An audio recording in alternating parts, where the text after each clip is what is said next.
Today's date is June the 16th, 1996. The survivor's name is Mr. Henry Friedman, F-R-I-E-D-M-A-N. I am the interviewer. My name is Richard Bassett. We are in Toronto, Ontario, Canada, and the interview will be held in English. Today's date is June the 16th, 1996. The survivor's name is Mr. Henry Friedman. I am the interviewer. My name is Richard Bassett, B-A-S-S-E-T-T. We are in Toronto, Ontario, Canada, and the interview will be held in English.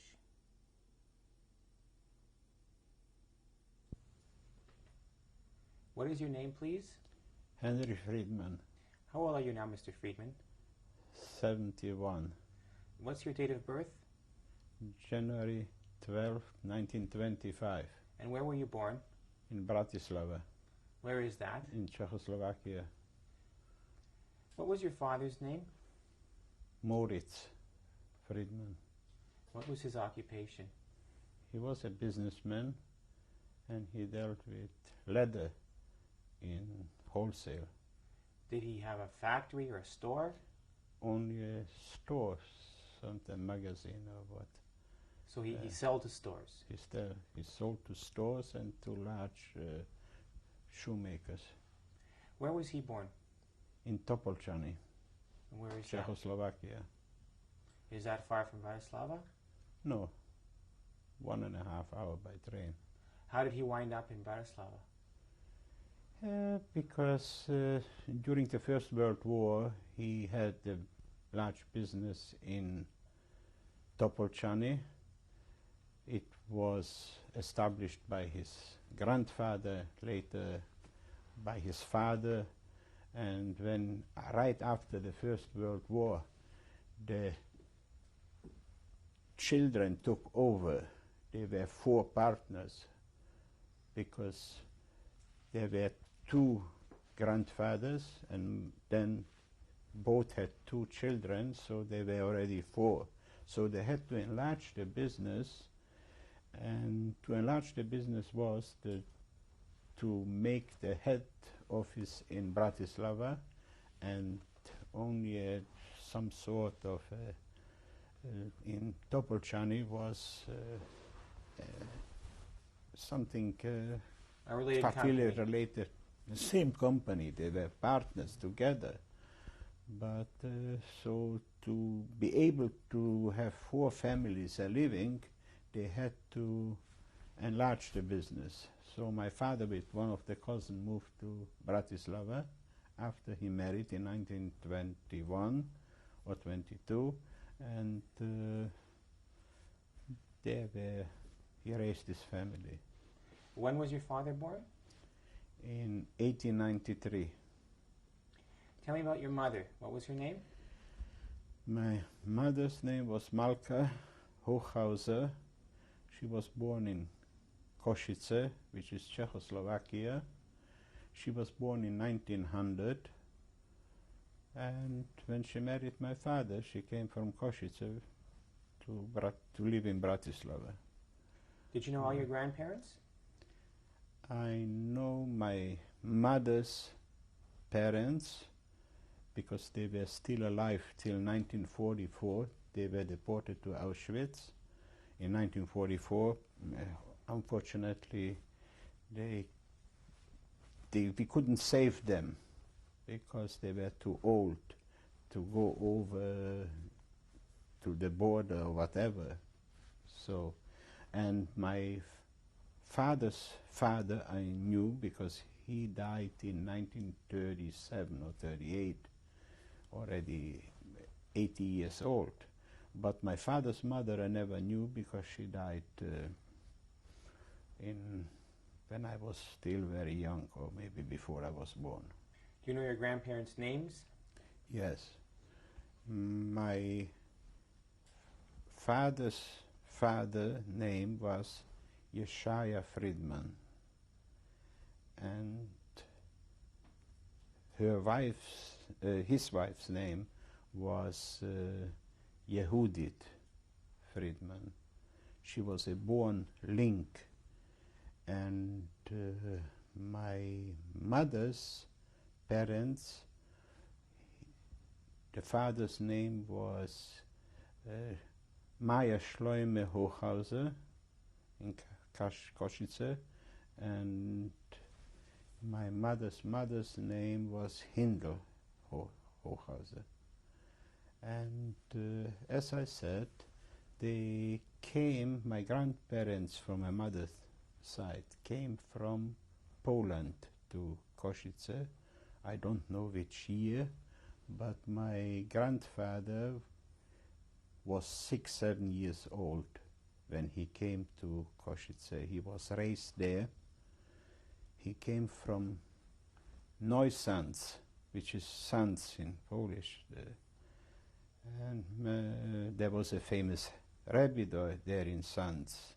And my grandfather used to tell me that he still remember the rabbi gave him a broche before he left, and he was an orphan already that time. And my grandmother, her name is Hinde, born, the family name was Flaster. And also the family originated also from Sands, but her parents lived already somewhere in northern Czechoslovakia, on the border into Poland. And then when they married, brought up children, and he was a businessman, successful businessman, that he raised his children so much that even his oldest son, David Hochhauser, was, by the First World War, he could afford not to send his son to the army. He sent him to Switzerland. And it was, you need a little bit money to do all these things. So I imagine he was a successful businessman. And I remember in my times, that was I was born in 25, so in the early 30s, I used to visit them every year, occasionally in summer vacation. And my grandfather didn't even went to business, but my grandmother was staying there the whole time. She was actually the breadwinner, and he was just going around. Okay, he was already an old, maybe retired, but not completely retired, because he went in a little bit in the business for a couple of hours. So that is my grandparents, what I remember from my mother's side. From my father's grandfather, I remember him. I visited him also every year, but he got a stroke already in 1930 or what. Whenever I visited him, he was sitting in a wheelchair already. So even before my father took over the business already in 1920, when he died in 37, 38, the age of 80, so approximately when my father took over, and he was 60 odd years, and he retired already. He didn't have nothing to do anymore with the business in the early 20s. What size, pardon me, what size family was your mother's? Oh, a huge family, over 10 children. And did any of them survive? In the war? Oh yes, a lot of them survived from the family, because this one uncle I mentioned, who was in the First World War in Switzerland, he left before the war broke out. He left to England with his whole family. What's his name? Yeah, David Hochhauser. It's an interesting story, which will be also interested to mention. He was a very successful businessman. He was one of the biggest, best paid textile salesmen in Czechoslovakia. And he had an apartment building in Vienna. I have seen it after the war on the most prestigious avenue boulevard there in Vienna, on the Ringstrasse. And somehow in 38 he decided to sell it. and he had an appointment with somebody who wanted to buy it, and it was the Schenker and Company, a big, huge transport company already that time. And he was sitting in Vienna, that was in 1938, beginning of March, with the guy to sell the building. And you know how Jews are. He was ready to sell it for $100,000, but he wanted to squeeze out maybe another $10,000, and he was sitting there and asked 110. The other offered already $100,000, the Schenker and Company, and but he was still a little bit bargaining with this gentleman, and all of a sudden this gentleman said, "Mr. Hochhauser, when Hitler comes in here, the house isn't worth a penny." When he said this sentence, he stood up and left him, and "I don't want to discuss any more with you the business when you threaten me with Hitler." It wasn't more than a week, and Hitler was in Vienna. And he regretted very much that he stood up and didn't sold it, but that was a very good lesson for him, because later on in 1938, in the fall, for my uncle, yes. In the fall, when Hitler took Sudetenland, so he said, "I don't stay here for any more, not one day." He didn't went even home to Košice, where he was living, to say goodbye to his wife and children. That time you could take a flight to Switzerland without visum, without anything, and he left to Switzerland, airplane. From Switzerland he left to London, he established himself, and after a couple of months, he brought his family out.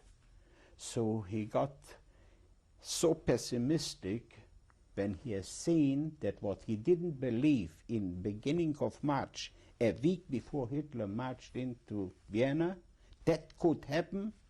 Then he knew that he's leaving and everything is possible. And he begged my father also, "Come with me, leave everything here." But it was, unfortunately, my father had business, merchandise. He couldn't leave it and go. He didn't have merchandise, he was only a salesman. So and not only this, the whole salesmanship wasn't worth anymore, because all his factories, what he represented, were in Sudetenland. They were the big textile factories. So he figured he won't be able to do any more for them business, and so that also made him decide he leaves immediately, and that saved his whole family. Now about the other children, they're very good up financially. So my uncle Frank Horne, a brother of my mother, survived. He had good connections and money and business, and he was living in Prešov.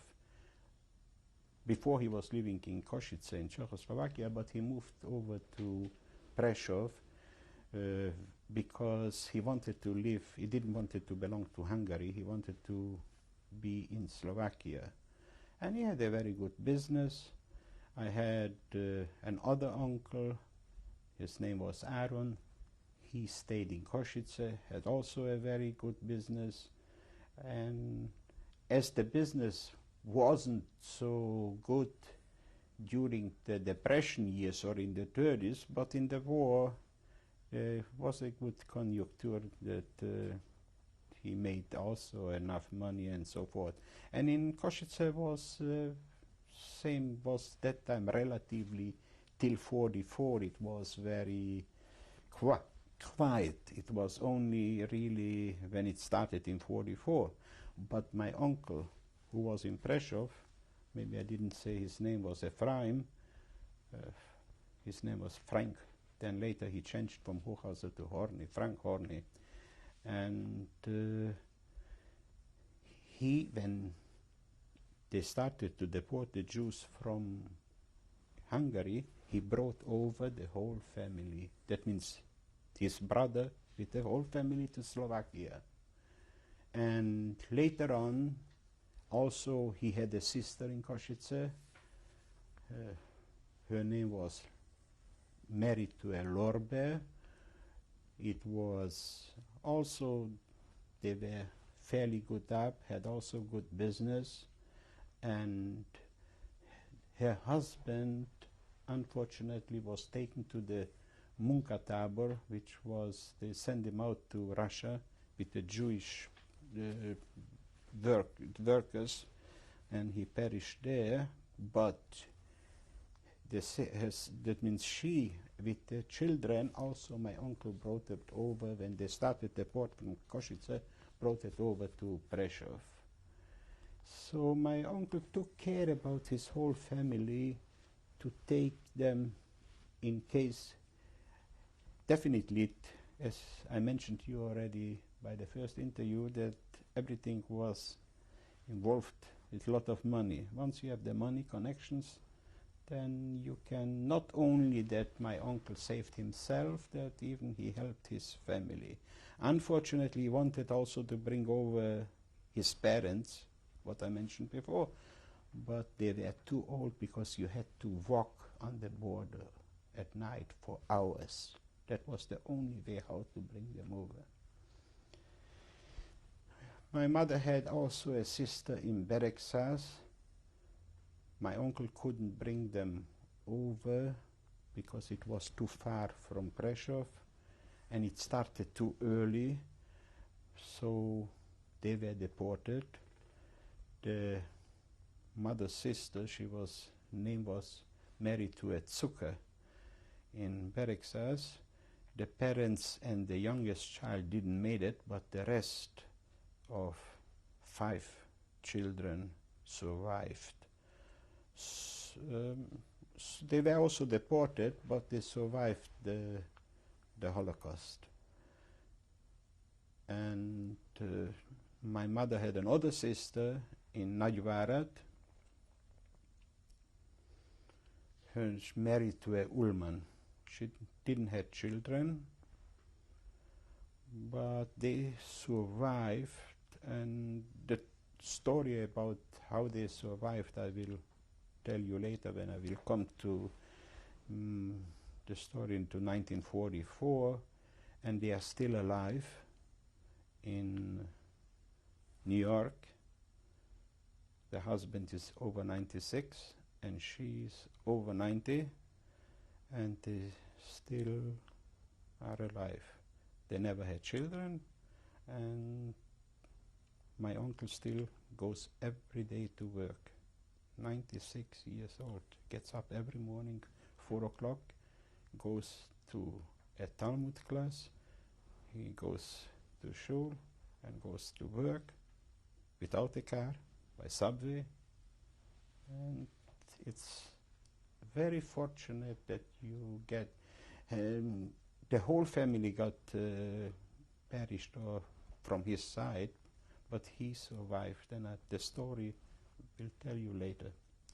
That is so much my mother's family who were in Hungary. Then my mother had another sister married to a guy named Lipschitz in Austria.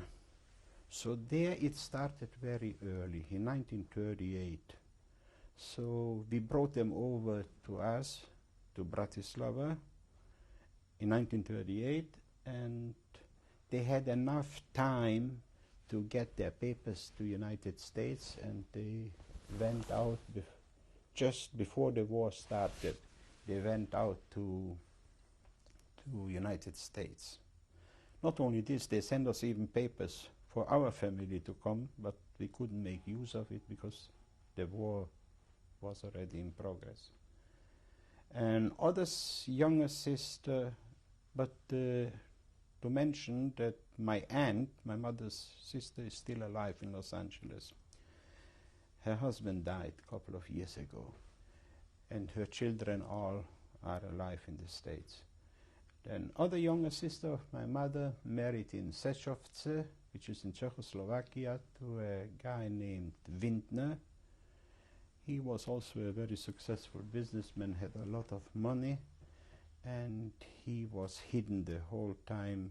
That means 1944, when in Slovakia started again the whole Holocaust or whatever, the deportation. So he moved from Sečovce to Banska Bystrica, there where the uprising was. And when end October, when the uprising was finished, so he went in hiding, and there he hid till after the liberation. So more or less you can see the family of my mother, except one sister which was in bad excess, survived, and a lot of the children, or mainly they survived. And your father's And side? my one more thing, this aunt is still living also in Los Angeles. Her husband died a couple of years back. My father's side, unfortunately, was also a larger family, a lot of children. How many? Also approximately 10, but the oldest sister was married to a rabbi in Hungary. It was a little town, Senc, and they had 4 children, 4 girls. The parents didn't make it. They got deported to Auschwitz, but all 4 children survived. 3 went to Auschwitz and survived the Holocaust, and the oldest one happened to be that time in 1944 in Budapest with another sister of my father. She was married in Budapest to a name Klein. They didn't have children, but they were fortunate enough to get on the Kastner transport, which went from Hungary to Switzerland. So they took her, this one daughter, with them. So finally all the 4 girls survived. 3 in Auschwitz and 1 in Switzerland. Another sister of my father was married to Budapest to a name Zussmann. They had also many children. He also went with the Kastner transport to Switzerland with the whole family and survived the war. Matter of fact, he died a couple. My uncle, my aunt, my father's sister died already early in the 50s, but my uncle died a couple of years back, I think in 93, in the approximately over 90 years. And his children are alive. One of his sons is a professor in the Hebrew University, professor of Talmud. And the other girls are married and children and survived. My father had another brother, which I mentioned before. He was his partner in the business. He got deported with all his family in 1944. Only one son survived Auschwitz, and he lives now in Australia. And another younger sister of my father, which was married to a name of Link, lived also in Topolchany. They was successful businessmen. They never had children. In 1942 he went in hiding, and there his wife got pregnant after married already 15 years. And in this worst time they got a girl born. That was in 42, but later on he made it very well through connection and money that he got a Slovakian passport, and he traveled with his family to Budapest. And he traveled back and forth, but his family was in Budapest, where at that time was quieter than in Slovakia. But when in Budapest started the deportation, he brought his wife and girl, this child, back to Topolčany. They got deported, and none of them survived of this family, of this sister. So that's more or less my mother's and father's family. Where did you live in Bratislava? What address? The address, just to mention, I was born, usual when a woman gave birth, they didn't went to hospital like here, went at home. I was born, then that time we lived on Edlova 6, which is number 6, Edelgasse, that's what it's called. Why I mention this address, which is absolutely not important that I was born there, but in this apartment the Gestapo made the headquarters. When they catched me in 44, they took me there to this apartment, and from there I left to Auschwitz. Later on we moved to another address, which is also mentioned, Blahopal, the number I don't remember. It was a very exclusive section of the city. Only rich people could afford to live there. We had, that was an apartment building, we had a landlord, his name I remember was Aldor. That we had already 3 children, made already plenty of noise. My grandfather, which I mentioned already, my father's father, which was paralyzed or in wheelchair, was staying by us during the summer and came to Bratislava, so we had to make special minyan for him, and the landlord didn't like it and kicked us out. He was a Jew, but he wanted to keep the apartment as noiseless as possible. Then we moved to another address, which is maybe not important, but by the end we lived, as I mentioned already on the questionnaire, on Rybne námestie 6, which is the Slovakian name, but it's in Fischplatz number 6. And there we left till 1942. We lived there in this apartment.